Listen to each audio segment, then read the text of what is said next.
말과 더불어 하나님이 교차되어 나옵니다. 그리고 오늘 설교 본문인 5장에 이르면은 하나님의 집에 대해서 또 하나님의 이름이라는 표현들이 반복되어 나와요. 그러니까 전도자가 내가 나는이라고 하는 자기 중심적인 용어로 기록하다가 하나님 중심적인 용어로 바꾸고 있다고 하는 것입니다. 이것이 왜 중요하냐? 말이 바뀌면 삶이 바뀌기 때문에 그러한 거죠. 전도자는 말이 자기 중심에서 하나님 중심으로 바뀌잖아요. 그의 삶이 자기 중심에서부터 삶에 대한 이해가 하나님 중심으로 바뀌고 있다는 것입니다. 이런 전도자의 모습과 비교해서 여러분의 언어는 어떻습니까? 하루를 살아가는 동안에 하나님의 집에 대해서 또 하나님에 대해서 몇 번이나 말하십니까? 일상 가운데에서 우리가 이야기하는 이야기에 하나님이라는 표현이 붙어서 나오는 것과 그 말이 빠지고 나오는 것은 엄청난 차이가 있어요. 왜 우리가 살아가는 일상 가운데 부부와 대화를 나누든 가족과 대화를 나누든 누구와 이야기를 하든지 간에 거기에 왜 예수님 혹은 하나님, 성령님 그런 표현이 나오지 않는가? 그것은요, 하루를 살든 일주일을 살든 하나님을 생각하지 않기 때문에 생각하지 않는 것이 어떻게 말로 나올 수가 있겠습니까?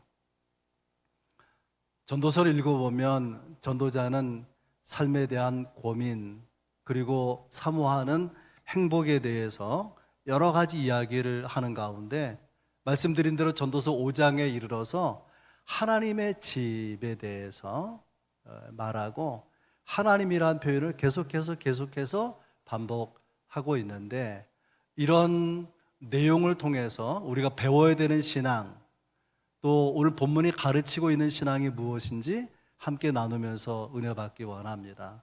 첫 번째는 성전 중심의 신앙, 성전 중심의 신앙. 1절은 이렇게 시작합니다. 너는 하나님의 집에 들어갈 때에, 하나님의 집이 성전이죠. 이 전도자의 마음은 하나님의 집 성전에 모아지고 있어요. 그러니까 그의 신앙은 성전 중심의 신앙으로 바뀌고 있다는 것입니다.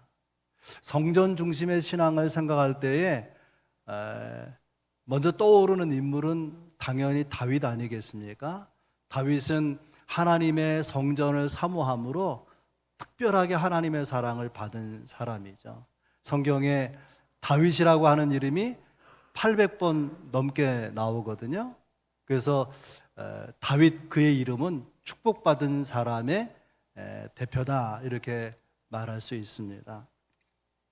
그러면 다윗이 어떻게 해서 하나님의 사랑을 특별하게 받게 된 것이냐, 그것을 우리가 이해할 수 있는 사건이 있는데요.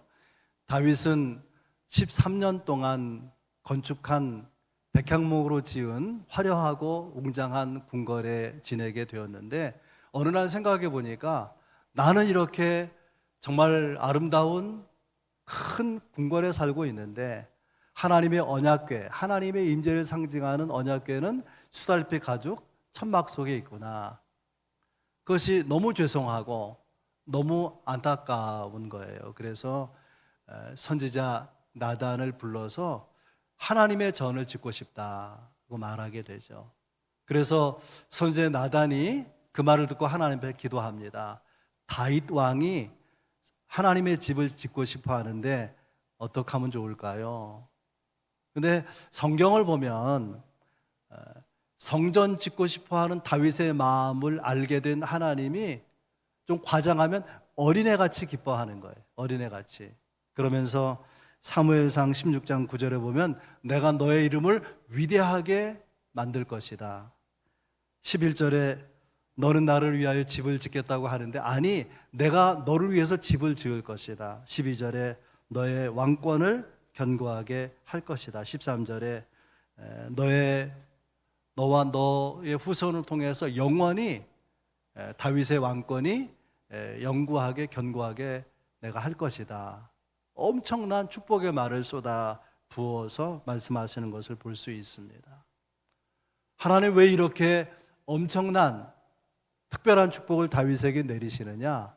그에게는 성전을 사랑하는 성전 중심의 신앙이 있었기 때문에 그러한 것입니다.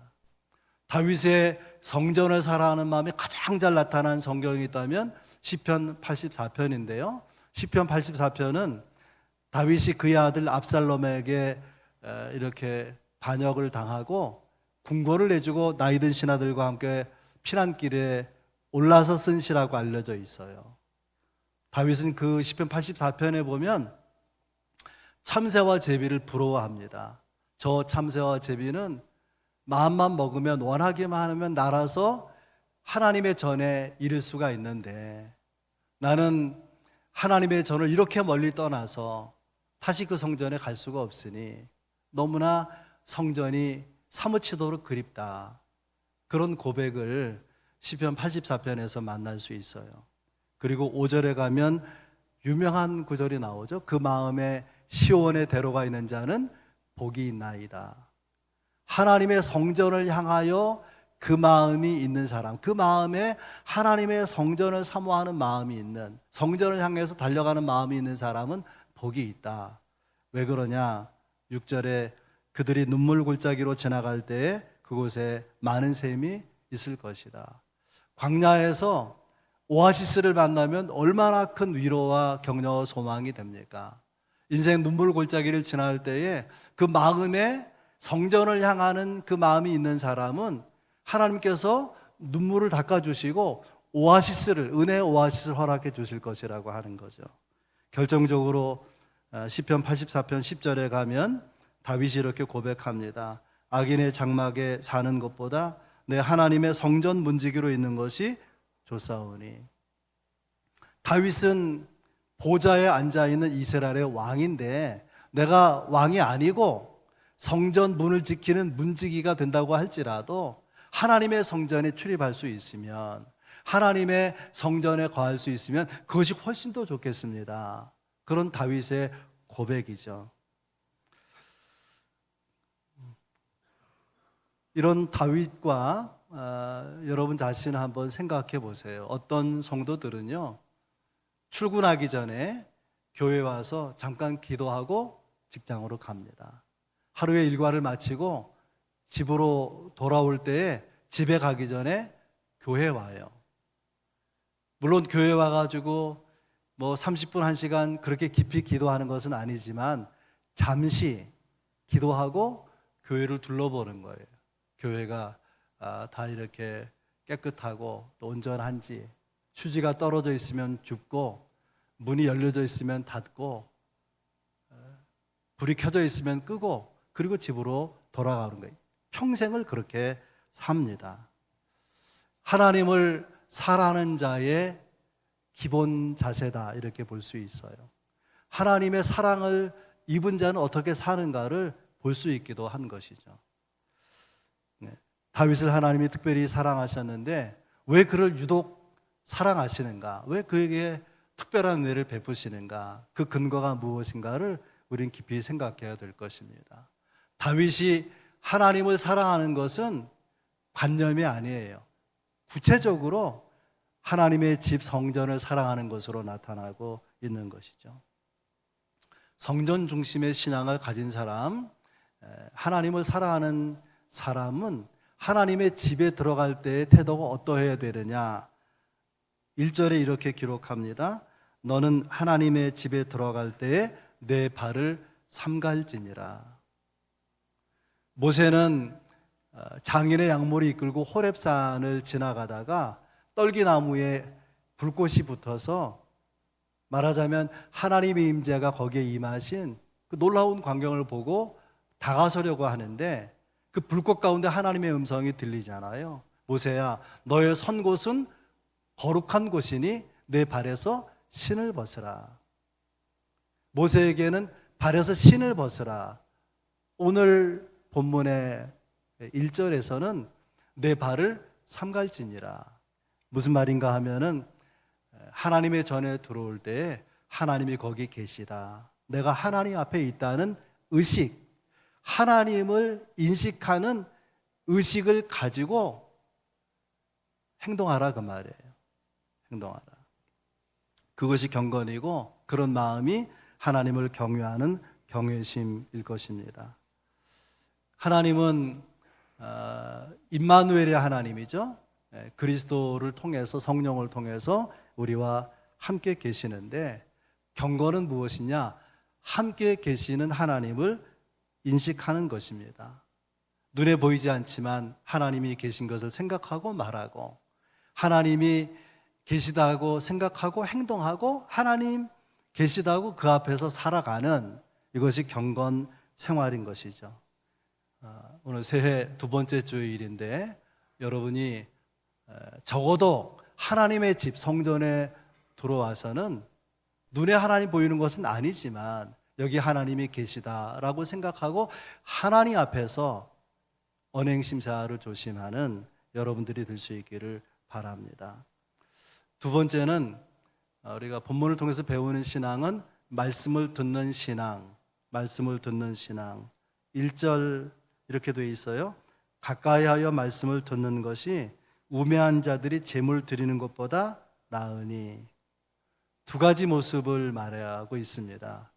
가까이에서 말씀을 듣는 태도, 또 하나는 삶에 아무런 변화가 없이 그냥 제물만 드리고 있는 예배 태도. 만약에 우리가 성전에 들어올 때 어떤 허물이 생각나거나 나한테 어떤 죄가 있다고 생각하면 회개하는 것이 마땅하죠. 내가 하나님의 백성답지 못한 어떤 더러워진 삶이 있다면 정결함으로 회복하는 것이 마땅한데, 회개하거나 내 삶을 거룩하게 회복하거나 거기에 아무런 생각이 없이 그냥 예배만 하고 가는 것, 그런 모습을 1절에 이렇게 말하죠. 그것은 우매자들의 제사와 같다는 거예요. 전도자는 그 마음 가운데 무엇을 지금 강조하고 있는가 하면은 하나님의 말씀을 듣는 신앙, 가까이 나와서 하나님의 말씀을 듣는 것에 대해서 강조합니다.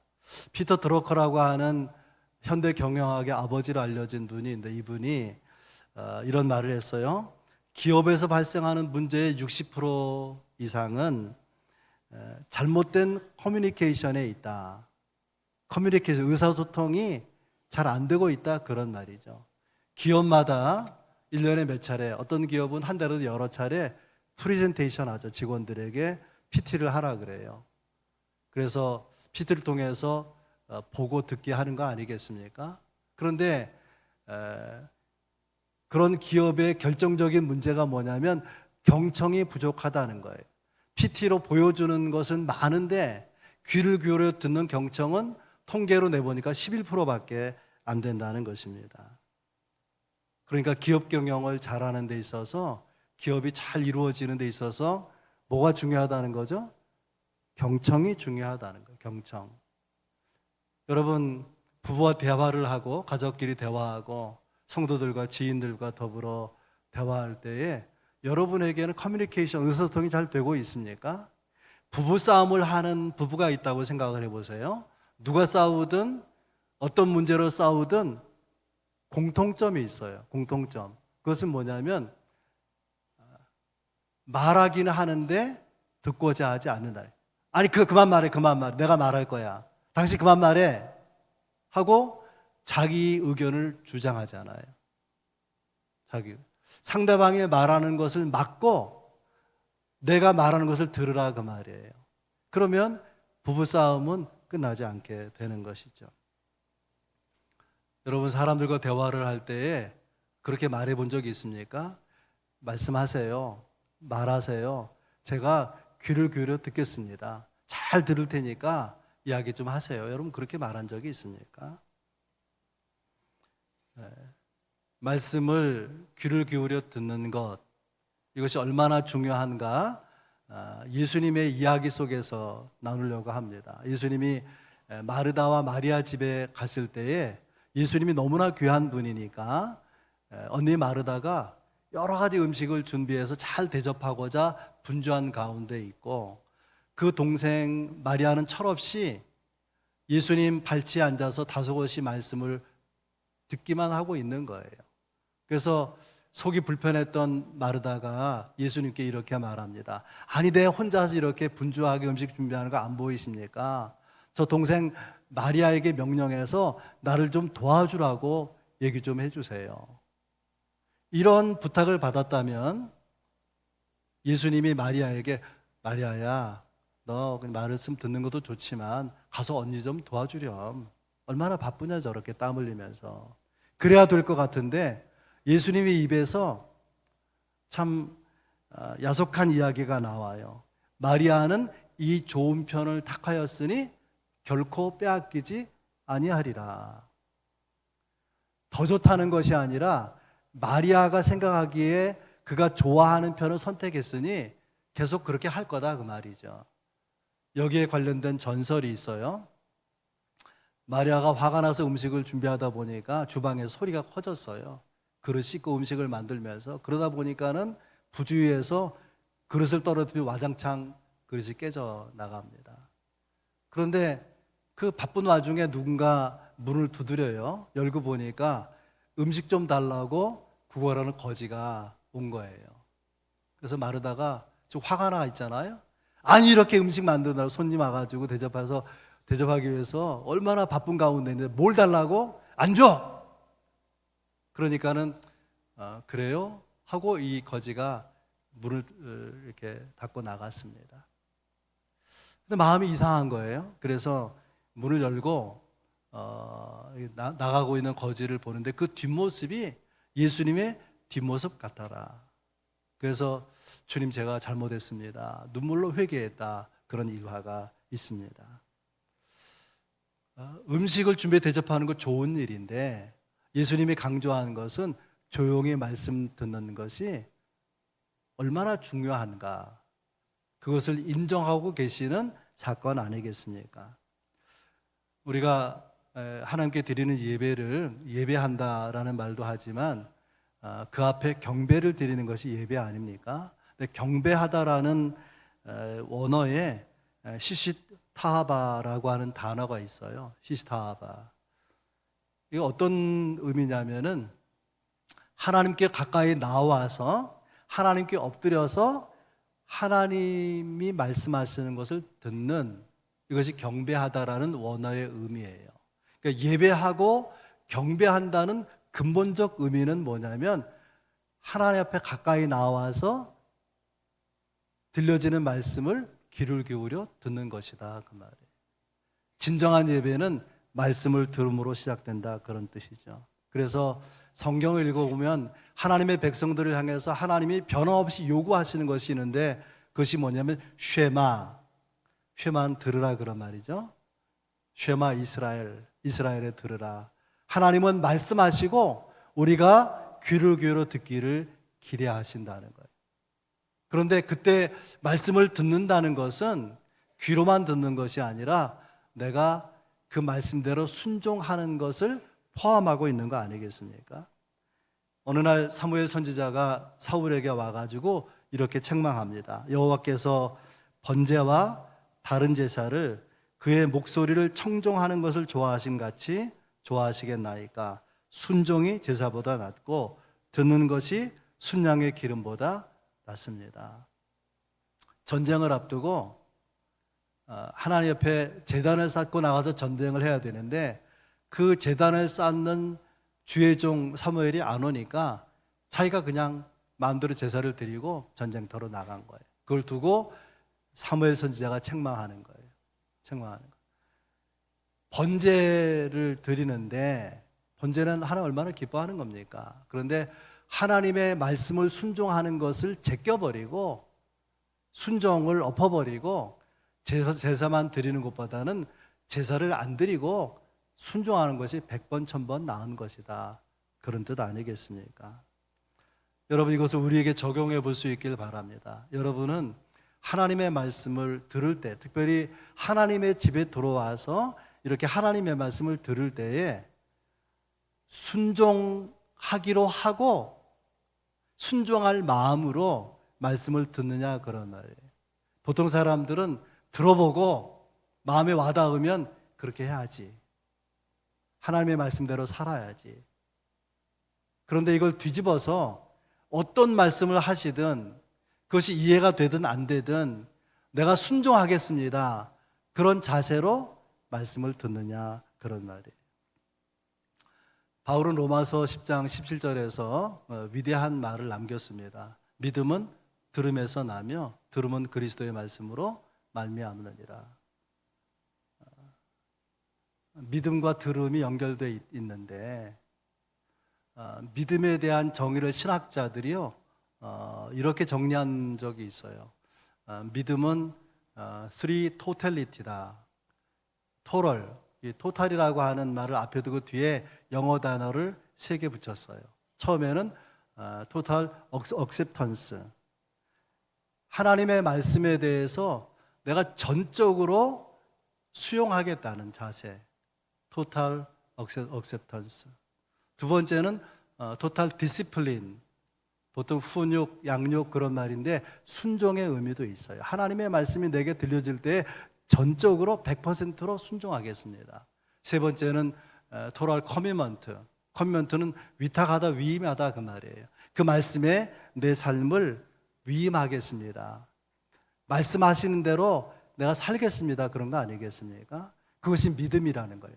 들려진 말씀을 향해서 100%로 받아들이고 100%로 순종하고 100%로 내 삶을 위탁하겠습니다. 그것이 믿음이라고 하는 거예요. 우리의 믿음은 들려지는 말씀과 깊이 연결되어 있습니다. 말씀을 들을 수 있는 기회가 있는 것이 복이고 또 말씀을 들을 수 있는 마음이 있는 것이 열려진 마음이 있는 것이 복이고 그 말씀이 들려질 때 믿어지는 것, 말씀이 그대로 믿어지는 것이 또한 놀라운 축복이 아닐 수 없습니다. 여러분 새해 한 해를 살아가면서 성전에 들어와서 하나님의 말씀을 받을 때마다 성경을 읽든지 설교를 듣든지 전적으로 받아들이고 전적으로 순종하고 전적으로 여러분의 삶을 맡기는 그런 말씀 순종의 삶이 여러분 가운데 있기를 바랍니다. 마지막 세 번째 드리는 신앙은 뭐냐면 첫 번째는 성전 중심의 신앙, 두 번째는 말씀을 듣는 신앙, 세 번째는 고백을 드리는 신앙. 여러분 하나님의 집이 성전인데 성전은 어떤 곳이냐? 하나님의 말씀이 선포되는 곳이죠. 동시에 성전은 어떤 곳인가 하면은 내게 말씀하시는 하나님 앞에 내 신앙의 고백을 드리는 장소가 교회 아니겠습니까? 솔로몬이 성전을 짓고 봉헌할 때에 하나님께서 역대하 7장 15절에서 이렇게 말씀하십니다. 이곳에서 하는 기도에 내가 눈을 들고 귀를 기울일 것이라. 하나님의 집에서 하나님 백성이 기도하면 귀를 기울여 들으시겠다는 거예요. 우리는 하나님이 말씀하실 때 귀를 기울여 듣는 것이 경건 아닙니까? 놀랍게도 하나님은 우리가 고백할 때 하나님을 향해서 말할 때 귀를 기울여 듣겠다고 응답하겠다고 약속하고 계신 것입니다. 우리가 말하면 하나님이 귀를 기울여 들으시기 때문에 전도자는 하나님 앞에 말할 때 고백할 때 조심해야 된다. 이유를 2절에 이렇게 말하죠. 하나님은 하늘에 계시고 너는 땅에 있습니다. 하늘에 계신 하나님, 창조주 하나님이죠. 땅에 있는 우리는 피조물입니다. 하나님은 창조주, 우리를 지으신 영원하신 하나님, 크고 위대하시고 두려울 정도로 거룩하신 분 아닙니까? 존 파이퍼라고 하는 목사님이 예배의 본질을 생각하면서 예배를 이렇게 정의했어요. 예배는 하나님의 위대하심에 대한 인간의 반응이다. 여러분, 우리가 신앙생활을 하면서 특별히 예배할 때 하나님의 크고 위대하심이 느껴질 때가 있잖아요. 그때 동시에 느껴지는 게 뭐냐면 내가 얼마나 초라한 존재인지, 내가 얼마나 미미한 존재인지, 그분이 얼마나 거룩하고 나는 얼마나 더러운 존재인지가 극명하게 드러나게 되지 않습니까?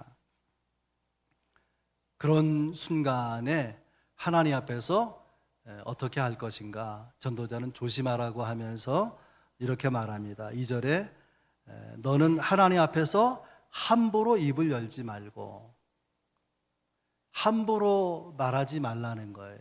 생각 없이, 생각을 해보지도 않고 막 말하는 거, 그걸 조심하라, 그런 말입니다. 함부로 말하는 것이 얼마나 무서운 것인지 잠언 12장 18절에서 솔로몬은 이렇게 말합니다. 칼로 찌름같이 함부로 말하는 자가 있거니와 지혜로운 자의 혀는 양약과 같으니라. 똑같은 사람의 입에서 나오는데 그 말이 어떤 때에는요, 칼로 찌르는 것처럼 사람의 마음을 깊이 상처를 내는 거예요.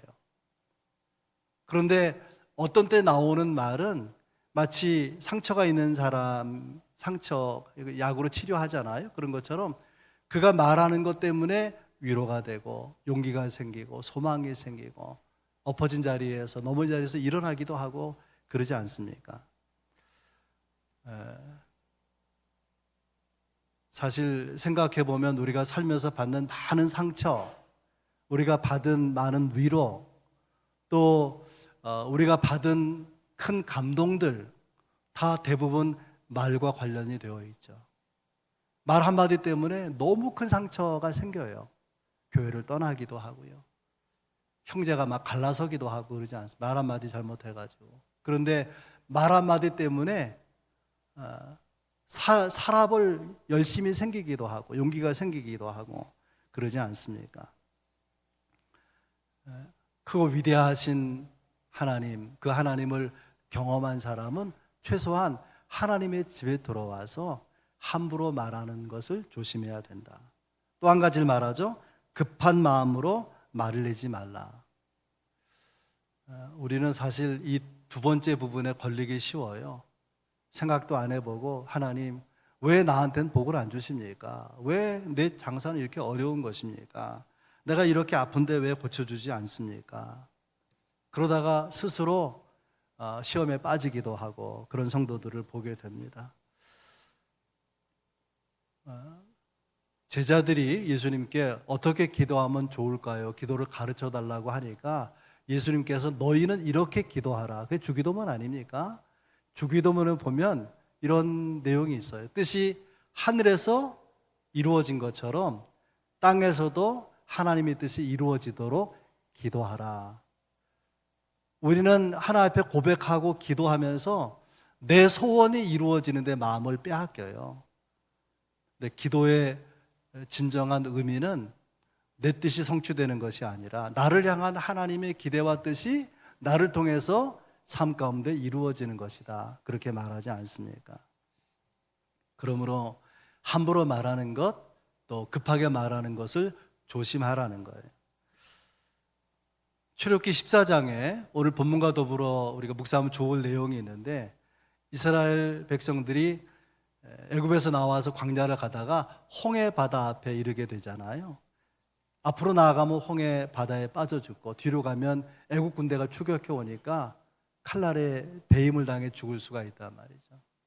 앞으로 갈 수도 없고 뒤로 물러설 수도 없는 그런 도관에 든 쥐 같은 형국에 어떻게 하면 좋습니까? 그때 하나님께서는 모세를 통해서 이렇게 말씀하십니다. 가만히 있으라. 내가 하나님 됨을 알지어다. 한번 따라서 보겠습니다. 너는 가만히 있어. 내가 하나님 됨을 알지어다. 우리가 가스펠송에 그런 가사, 성경을 이용해서 그런 가사가 있잖아요. 너는 가만히 있어요. 내가 하나님 됨을 알지어다. 우리는 조급한 마음으로 내 생각대로 돼야 되고 내 계획대로 뜻대로 돼야 된다고 하다가 하나님의 마음을 놓칠 가능성이 많이 있는 거죠. 그래서 함부로 말하지 않고 급하게 말하지 않기 위해서 뭐라고 말하냐면 말을 적게 하라는 거예요. 2절에 보면 그런즉 마땅히 말을 적게 할 것이라. 3절 말이 많으면 우매한 자의 소리가 나느니라. 말을 잘하는 것과 말을 많이 하는 것은 같은 게 아닙니다. 세계적인 석학, 자기 분야의 정상에 오른 사람들은 말조심을 해요. 누가 뭘 물어보잖아요. 근데 확실히 몰라요.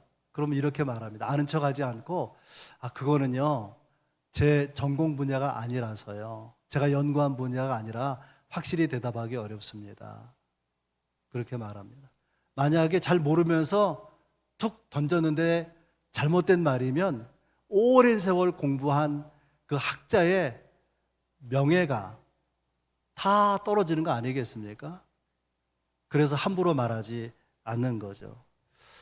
요즘에 뭐 계엄, 탄핵 등등 해가지고 막 서로 공격하면서 국민들의 마음이 상하고 그러잖아요. 그런데 뉴스에 이런 내용이 있더라고요. 아무 말 대잔치 하면 안 된다. 여당이나 야당이나 아무 말 대잔치. 여러분, 하나님 앞에서 아무 말이 다 찌꺼려 되는 게 아니라 그 말이에요. 함부로 말하면 안 되고 급하게 말하면 안 되고, 내가 어떻게 말하는 것이 하나님께 기쁨이 될지, 하나님의 마음을 감동시킬 수 있을지, 하나님이 원하시는 고백을 내가 하고 있는 것인지 생각하고 말해야 되지 않겠습니까? 오늘 본문에 우리가 성전에 들어와서 이 전도자가 마지막으로 강조하는 내용인데, 그것은 뭐냐면 서원을 갚으라는 거예요. 4절 말씀입니다. 내가 하나님께 서원하였거든 갚기를 더디게 하지 말라. 하나님은 우매한 자들을 기뻐하지 아니하시나니 서원한 것을 갚으라.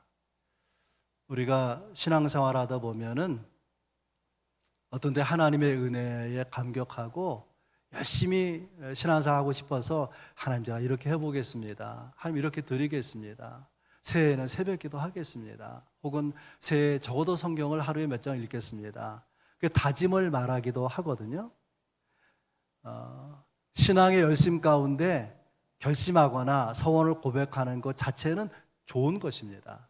문제는 약속한 대로 서원한 대로 지키지 못하는 거죠. 전도자는 그럴 바에는 아예 서원하지 말라는 거예요. 서원했으면 반드시 지키라, 그렇게 우리에게 교훈합니다. 이 서원과 더불어서, 하나님께 드리는 결심과 더불어서 성경에 나와 있는 중요한 사건 이야기 함께 나누고 마치겠는데요. 여호수아가 이스라엘 백성들과 더불어, 이스라엘 군대와 더불어서 가나안 땅을 점령해 가는데 유일하게 점령하지 못한 성읍이 있어요. 그래서 기브온 성입니다. 여리고 성을 무너뜨리고, 그리고 아이성을 무너뜨리고, 세 번째 성이 기브온 성읍인데, 이 기브온 성은 무너지지 않고 정복하지 못하고 그냥 끝나버렸어요. 이유가 뭐냐면 기브온 사람들이 이스라엘 백성에 대한 소식을 들으니까 당해낼 수 없는 거예요. 가나안 7족속을 진멸하라고 하는데 그 7족속 중에 하나가 기브온 족속인 거예요. 그래서 어떻게 하면 좋은가 하고 꾀를 내죠. 그래서 이 가나안 땅이 아니라 저 먼 나라에서 온 사람들인 것처럼 상한 음식, 그리고 또 다 헤어진 옷같이 아주 먼 지방에서 왔다는, 그렇게 변장을 하고 여호수아를 속이고, 여호수아 앞에서 이렇게 말합니다. 우리는 저 먼 나라에서 온 사람들인데 당신들이 믿는 하나님에 대한 소문을 듣고 이스라엘과 화친하는 게 좋겠다 싶어서 왔습니다. 그러자 여호수아가요, 하나님께 묻지도 않고 하나님의 이름으로 기브온 족속과 화친하겠다고 약속해 버렸어요. 그리고 나서 바로 얼마 안 가서 기브온 성읍에 사는 사람들이 그들인 것을 알게 된 거죠. 약속했기 때문에, 하나님의 이름으로 맹세했기 때문에 이걸 처리할 수가 없는 거예요. 그래서 기브온 족속이 가나안 7족속임에도 불구하고 이스라엘 가운데 계속 함께 살았던 것이죠. 우리가 서원하고 다짐할 때 지키면 하나님 복을 주십니다. 그래서 지키지 못하면 어떻게 되느냐? 복이 없는 것이 아니라 우리 삶의 마이너스가 되는 거예요. 여러분, 하나님의 집에 들어와서 어떤 고백을 하십니까? 우리 인생은 우리 입의 열매를 먹는 거예요. 그 입의 고백이 아름다우면, 고백한 대로 살아가면 반드시 고백의 열매를 누리게 하신다 그 말이죠. 깊이 생각하고 하나님이 기뻐하실 수 있는, 또 하나님이 받아들일 수 있는, 하나님이 감동하실 수 있는 그런 고백을 드리면 얼마나 좋겠습니까? 오늘 하나님의 집에 돌아갈 때라는 제목으로 우리가 배워야 될 신앙 세 가지를 말씀드렸어요. 성전 중심의 신앙. 우리가 하나님의 집에 들어올 때는 눈에 보이지 않지만 하나님이 계신 것을 인식하고 살아가자는 거죠. 하나님을 인식하고, 또 하나님의 집에 들어와서 하나님은 예배 가운데 말씀하시는 분인데, 그가 말씀하시면 순종을 작정하고 듣는 그런 신앙생활을 하자는 거예요. 뿐만 아니라 하나님은 우리가 성전에서 말하는 우리의 고백을 다 들으시고 기억하시는 분인데, 그분 앞에 고백하기를 조심하고, 고백한 것은 우리가 우리의 인생을 걸고 우리의 열심을 내서 그 고백을 지켜나가자고 하는 것입니다. 이 세 가지 신앙을 통해서 2025년 새해에 풍성한 하나님의 은혜를 경험하고 승리의 신앙생활을 감당하는 여러분 될 수 있기를 주의 이름으로 축복합니다.